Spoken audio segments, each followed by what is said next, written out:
Hai teman-temanku semua, apa kabar? Kembali lagi dengan saya Indri Widyastuti.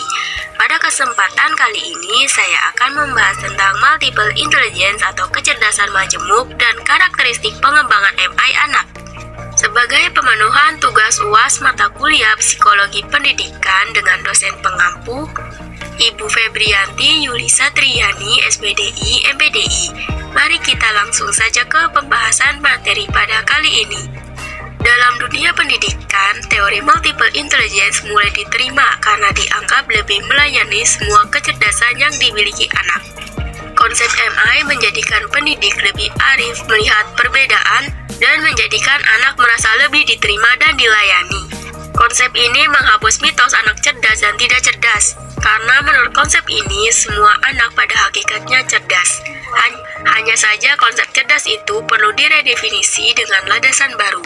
Kecerdasan intelektual tidak hanya mencakup dua parameter tersebut, tetapi juga harus dilihat dari aspek kinetis, musikal, visual, spatial, interpersonal, intrapersonal, dan naturalis. Jenis-jenis kecerdasan intelektual tersebut dikenal dengan sebutan kecerdasan jamak. Istilah intelijensi atau kecerdasan bukanlah sesuatu yang baru bagi kita sebagai pendidik. Namun sejalan dengan perkembangan ilmu pengetahuan, maka ilmu tentang intelijensi pun berkembang. Banyak ahli dari berbagai bidang disiplin ilmu melakukan penelitian tentang otak manusia secara fisik maupun potensinya.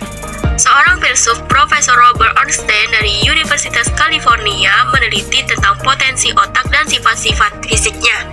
Otak merupakan sekumpulan jaringan saraf yang terdiri dari dua bagian, yaitu otak besar dan otak kecil. Otak besar terdiri dari dua belahan, yaitu belahan kiri dan belahan kanan.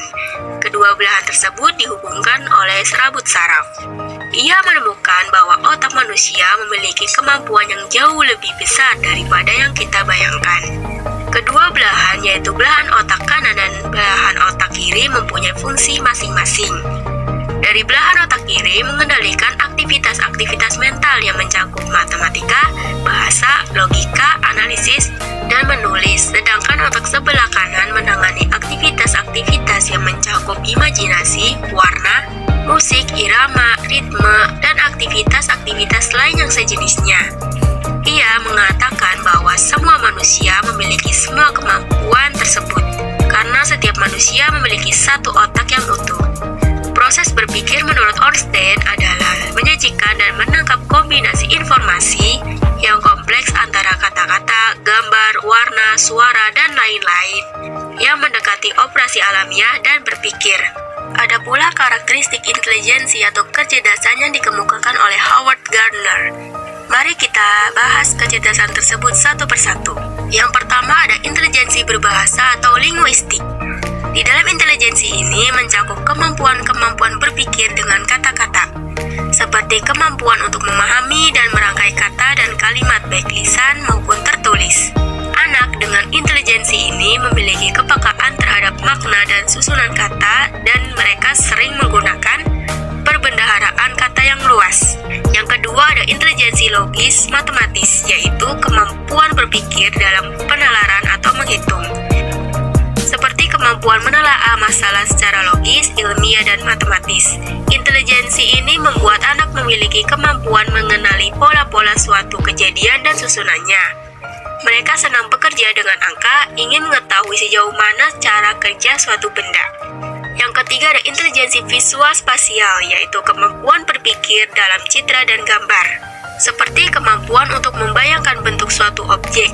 Anak dengan intelijensi ini memiliki kemampuan memahami alam secara akurat dan menciptakan ulang aspek-aspek alam seperti menggambar dan merancang sketsa pemandangan. Yang keempat, intelijensi musikal, yaitu kemampuan berpikir dengan nada, ritme, irama, dan melodi, juga pada suara alam. Anak dengan intelijensi ini memiliki kepekaan terhadap pola titik nada, melodi, dan ritme.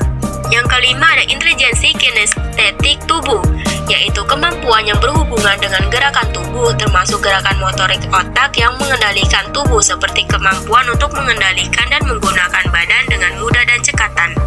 Anak dengan intelijensi ini mampu menggunakan tubuh secara terampil dan menangani benda-benda dengan tangkas. Pada Pada umumnya, mereka lebih mudah mengingat sesuatu dengan melakukan gerakan daripada melihat atau mendengar.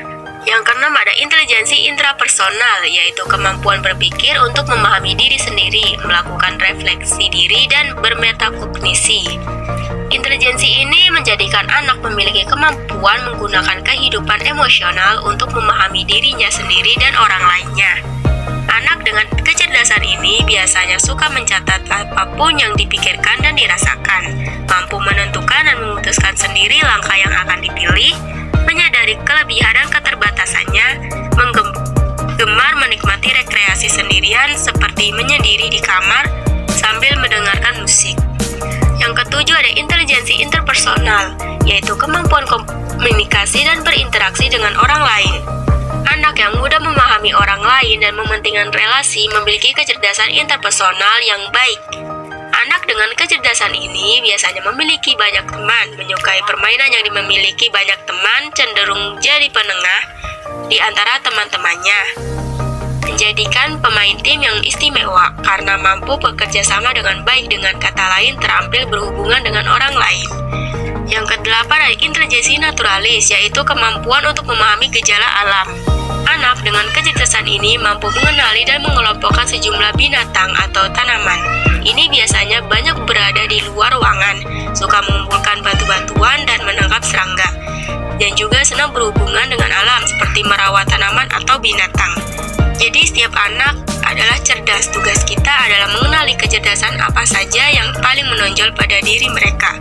Perlu dilakukan pengamatan terhadap kecenderungan kecerdasan anak. Selain itu, dikotomi anak pintar dan bodoh sudah terlibat zaman kuno dan tidak adil. Fasilitasi dan stimulasi yang tepatlah yang diperlukan. Dengan demikian, kecerdasan mereka akan mencuat secara optimal. Ini berarti pertumbuhan dan perkembangan anak menuju pada proses yang tepat. Sejarah hidup pribadi memiliki peran yang penting dalam perkembangan kecerdasan anak.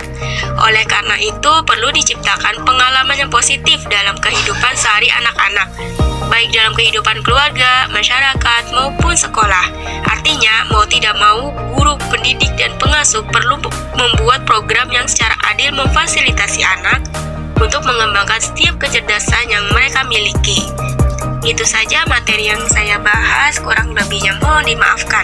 Apabila kalian suka video ini, bisa like, komen, dan subscribe channel ini ya. Thanks for watching.